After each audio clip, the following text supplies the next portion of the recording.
सभी शिक्षक साथियों को मेरा नमस्कार। इस वीडियो में मैं आप लोगों को संपूर्ण आयकर आगरण से संबंधी जानकारी को बताऊंगा। पूरी जानकारी के लिए वीडियो पूरा देखें। ऐसे ही महत्वपूर्ण विषयों पर जानकारी के लिए चैनल को लाइक एवं सब्सक्राइब करना न भूलें। साथियों, ये 2022-23 का आयकर आगरण प्रपत्र है। तो चलिए अब हम इसी के माध्यम से आय का आगरण करते हैं। तो ये देखिए साथियों, ये मार्च 2022 में 4200 ग्रेड पे से हमारी सैलरी बन रही है 49,155 रुपये। साथियों, ये नॉन एनपीएस एम्प्लॉय के लिए है। अभी इनका एनपीएस नहीं कट रहा है। तो 87 रुपये जीआईसी कटा, जो हमारे अकाउंट में सैलरी क्रेडिट हुआ 49,068 रुपये। ऐसे ही अप्रैल में भी सेम वही चीज़ है, 49,068 रुपये हमारे अकाउंट में क्रेडिट हुआ। वैसे मई में भी हमारे खाते में 49,068 रुपये क्रेडिट हुआ। और उसके बाद जून 2022 में भी हमारी सैलरी 49,068 रुपये ही थी। साथियों, जुलाई में हमारा डीए बढ़ गया।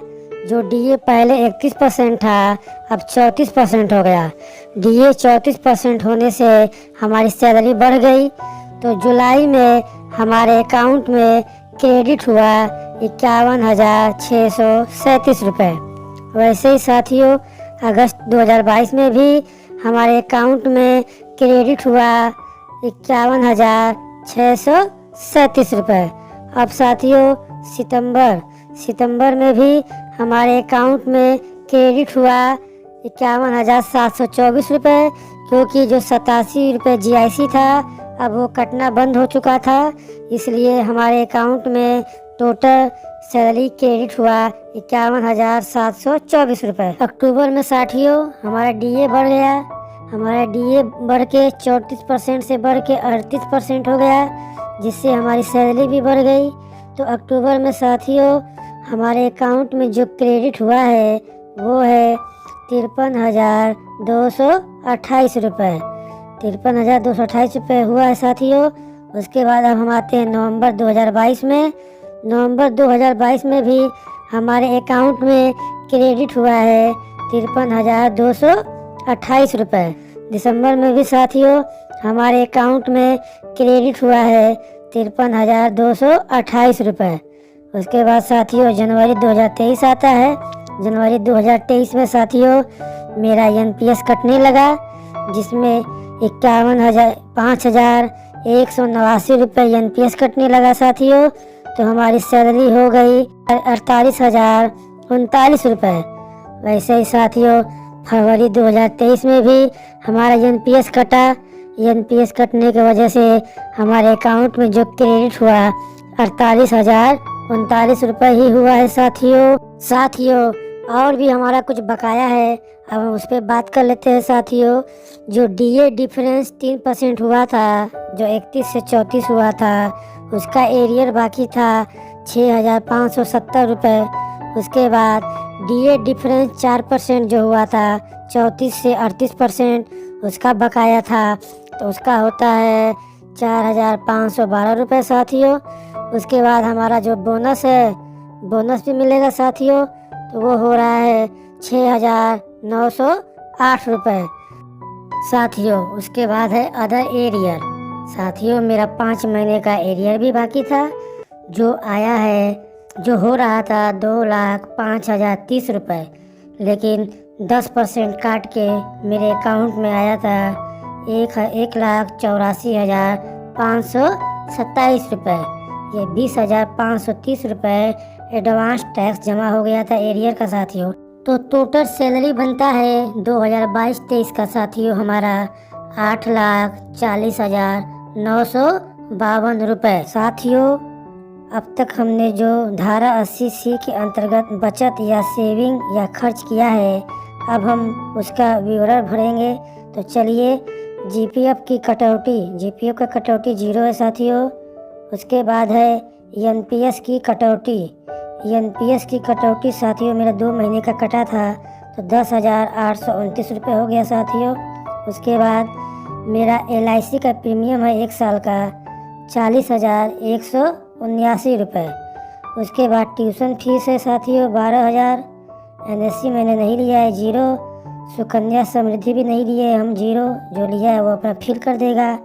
उसके बाद ये सब है, ये भी नहीं, स्टैम्प RGS ये भी नहीं साथियों। उसके बाद कंट्रीब्यूशन टू PPF, जो PPF अकाउंट खोला है वो अपना डिटेल भर देगा यहाँ पे। उसके बाद साथियों FD या FDR जो भी आपने लिया है वो भर देंगे। मैंने 25,000 का एक FD लिया है बैंक से, तो मैंने इसको भर दिया। उसके बाद principal payment of house loan, house loan अगर आपने लिया है तो केवल उसका मूलधन ही भरेंगे, ब्याज को माइनस कर देंगे। उसके बाद GIC 522 रुपये कटे था, तो उसको हम भर देंगे साथियों। उसके बाद आपका अदर भी और भी कुछ है 80C के अंतर्गत, तो उसको आप भर देंगे।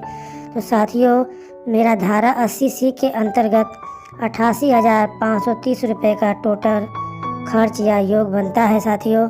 तो उसको हम अपने आकलन में माइनस कर देंगे, इसको घटा देंगे साथियों। तो चलिए अब हम शुरू करते हैं अपने सैलरी का आकलन साथियों। तो 1 नंबर में देखिए लिखा है कुल आय, कॉलम 7 का योग। तो इसमें हो रहा है 8,40,952 रुपये। और इसमें एम्प्लॉयर NPS कंट्रीब्यूशन, जो सरकार द्वारा हमें NPS 2 महीने का कंट्रीब्यूशन किया गया है, वो है 15,160 रुपये। तो ग्रॉस सैलरी बनती है 8,56,112 रुपये। उसके बाद deduction of employer NPS contribution, सरकार ने जो 15,160 रुपये अपना NPS में कंट्रीब्यूशन किया था वो माइनस हो जाएगा।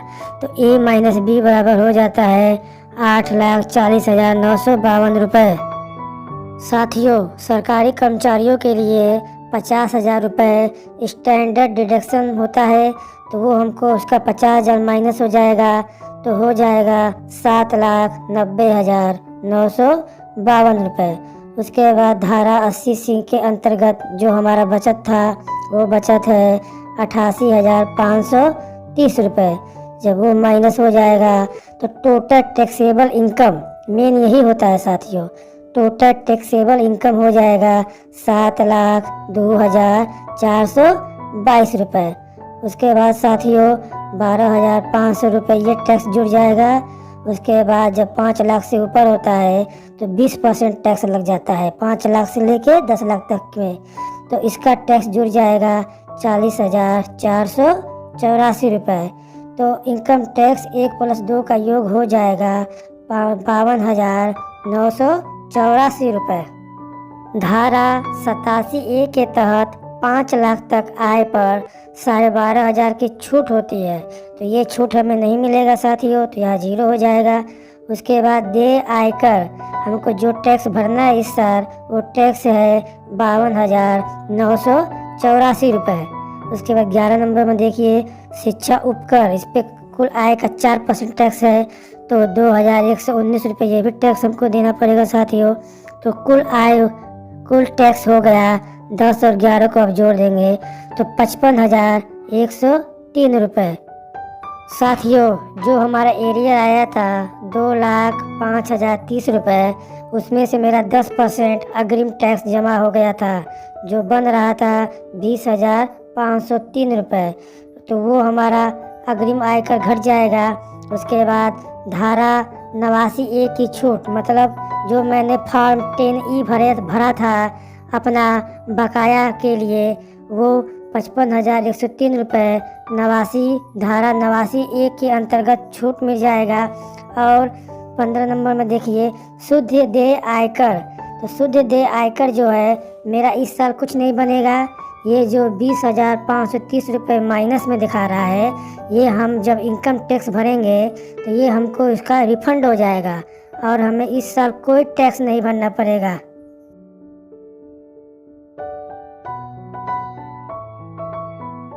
साथियों अगर आपको मेरा वीडियो अच्छा लगा हो तो हमारे चैनल को सब्सक्राइब करें, वीडियो को लाइक करें और इसे अधिक से अधिक अपने दोस्तों को शेयर करें। तो धन्यवाद दोस्तों।